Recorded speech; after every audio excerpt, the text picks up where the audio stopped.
Hey, JulesBlessedVegan, and as always, welcome to my channel. And for those of you who are new, I know you can benefit. Peace be with you if you've lost anyone, as this is Memorial Day, and praise God for their service. I certainly had many family members who served our country at times, and our children and even grandchildren who have gone into the service, and I rejoice with that.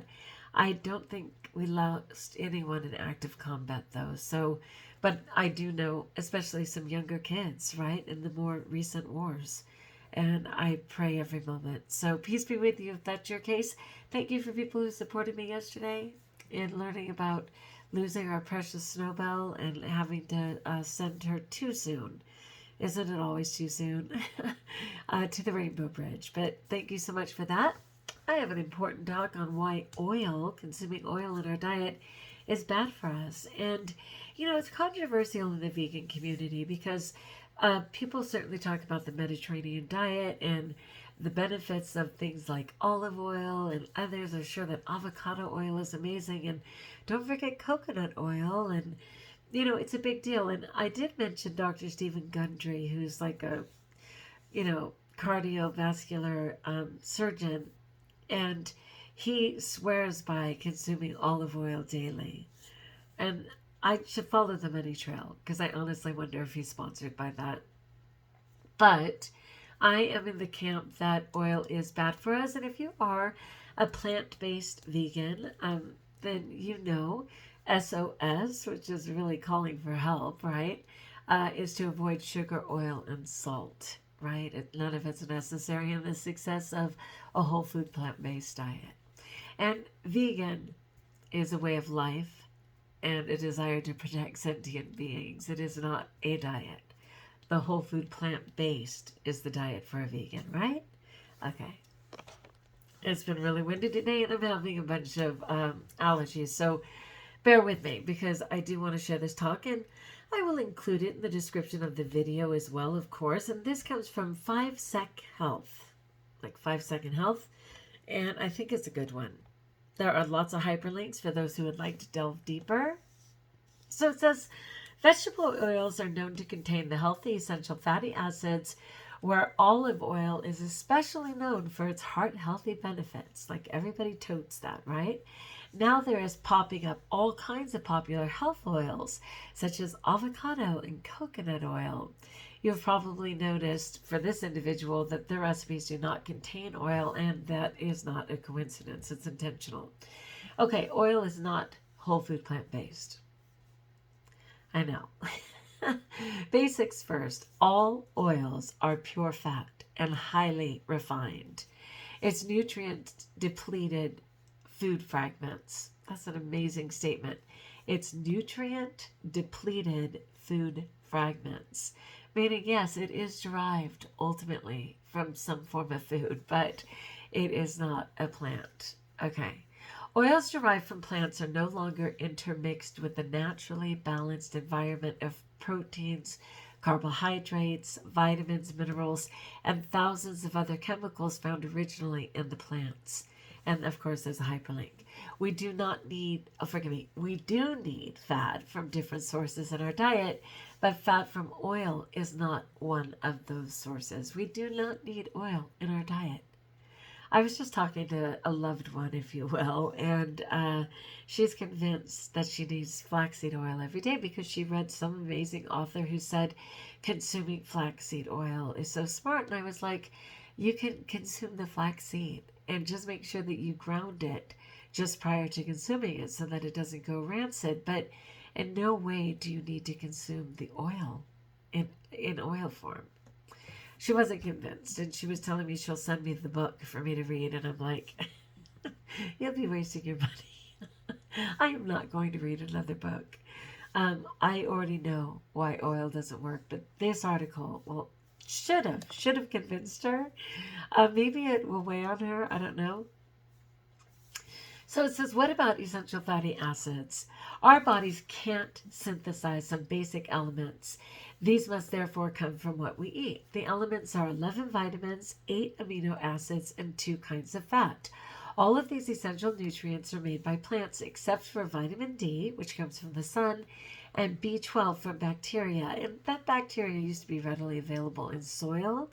Unfortunately, much of our soil is technically depleted at this time. So not only plant-based eating people, but those who eat meat as well absolutely need some form of a supplement for B12 because of the depletion of nutrients in our soil.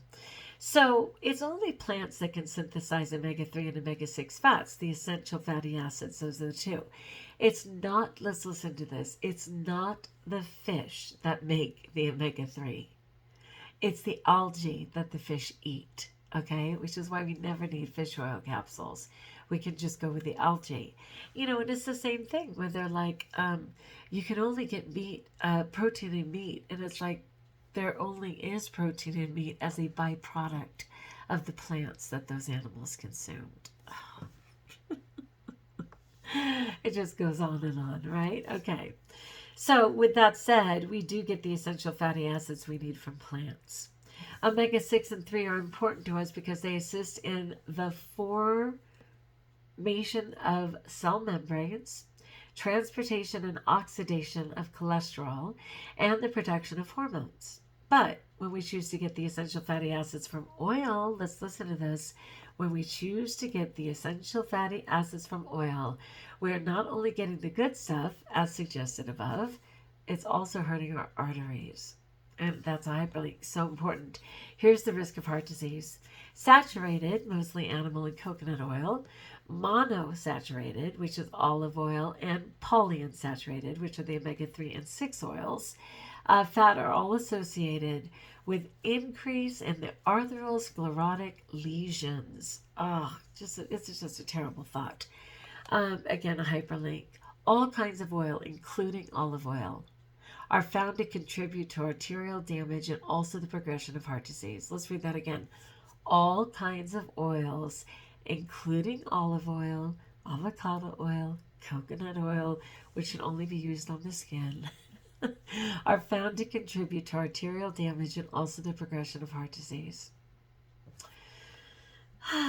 In our blood vessels, we have something called endothelial cells, and these cells over the inner lining of the blood vessel as coating.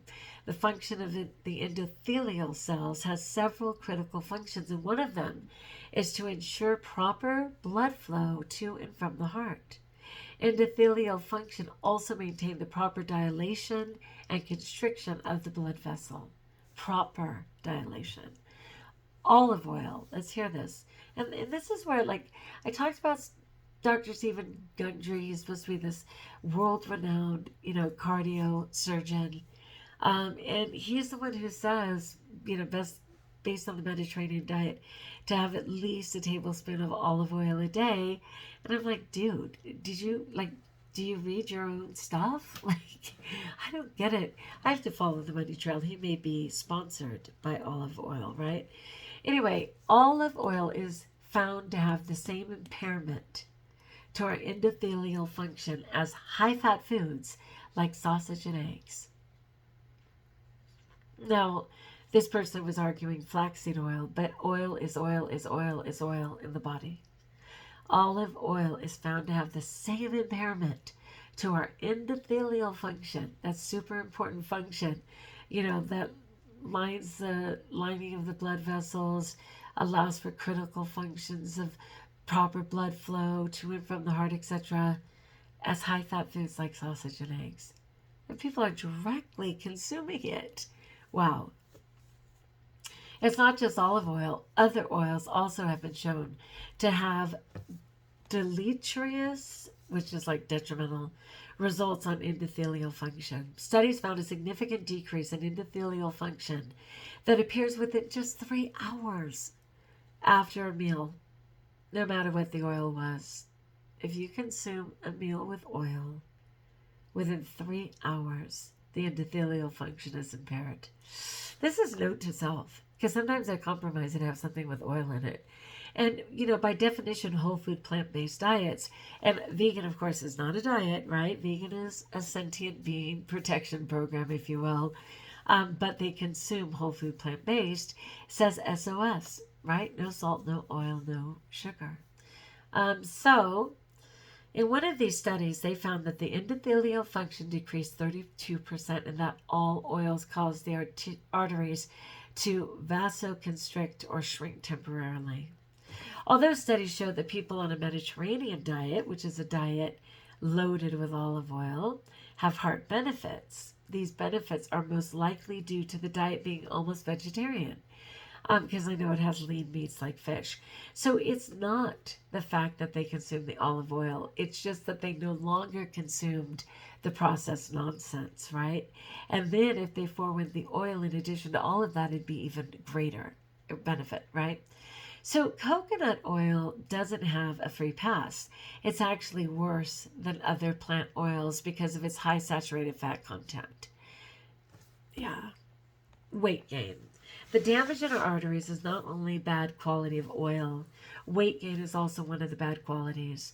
Oils in general are 40 calories per teaspoon or 120 calories per tablespoon. That's just straight up. And 14% of the calories come from saturated fat, which is the bad fat. So what does this mean? And here's a great example. For example, if you order a half a cup of steamed vegetables, which is about 25 calories, and there's just a teaspoon of olive oil added, just 40 calories, right? 62% of the total calories in this dish would be coming from oil. Since most of the calories are coming from oil, this is technically no longer a side of veggies, but a side of oil with some veggies added. That is just like a rude awakening right there. In addition, the side dish would be about 10% saturated fat. Jeff Novick in MS and RD explains this very well, which you can read, and there's a hyperlink. The impact of oil, even at this small teaspoon level, is dramatic. When you eat a whole food plant-based diet, you will be eating nutrient-dense food, which is higher nutrients for the fewest amount of calories. Vegetables, fruits, whole grains, and legumes are between 100 and 600 calories per pound. Nuts and seeds are between 2,000 and 2,800 calories per pound, and oils are about 4,000 calories per pound. And if you go up to the search in Jules Blessed Vegan and you put in calorie density, I have a couple of videos that explain that. So instead of eating caloric dense food, which is low nutrition for much calories, such as oil, which doesn't make you full anyway, eat more nutrient dense food and get full on vitamins, minerals, and fiber instead. Because oil is cheap and lets the food last longer on the store shelves, especially if they're frozen too, right? Oil's everywhere. It's in cookies, crackers, prepackaged food, etc. So be aware, of course, and you don't need it. As written above, the only plants can synthesize omega-3 and omega-6. Means that you can get these essential fatty acids from whole plant-based foods. The essential fatty acids are found in green leafy vegetables, flaxseed, but not flaxseed oil, soybeans, nuts, and seeds. By eating a varied whole food plant-based diet, you will get adequate amounts of fatty acids and you will skip the problems associated with animal products, processed oils, and supplements. You will find the most omega-3 fatty acids with a good ratio to omega-6 in flax seeds, chia seeds, hemp seeds, walnuts, and leafy greens. If you want to start cooking without oil, you can. This individual has done it for a long time and they love it. You will notice how much more the food will taste without an oil glove on your tongue, and be surprised at how delicious it can be to cook without it. Yeah, I was remembering, because I've always had an intolerance for milk, and that's true for a lot of people who are of Jewish descent in particular. So what I would do if I had cereal, I would use super cold water, and it would absolutely allow me to taste the cereal, whereas most people had it coated in milk and it had like a, I don't even know what the combination would be, but I just remember telling people, oh, you should try it with water because you'll actually taste the cereal. Well, same thing. Try the food with water, right? You can saute it in water and actually taste the food.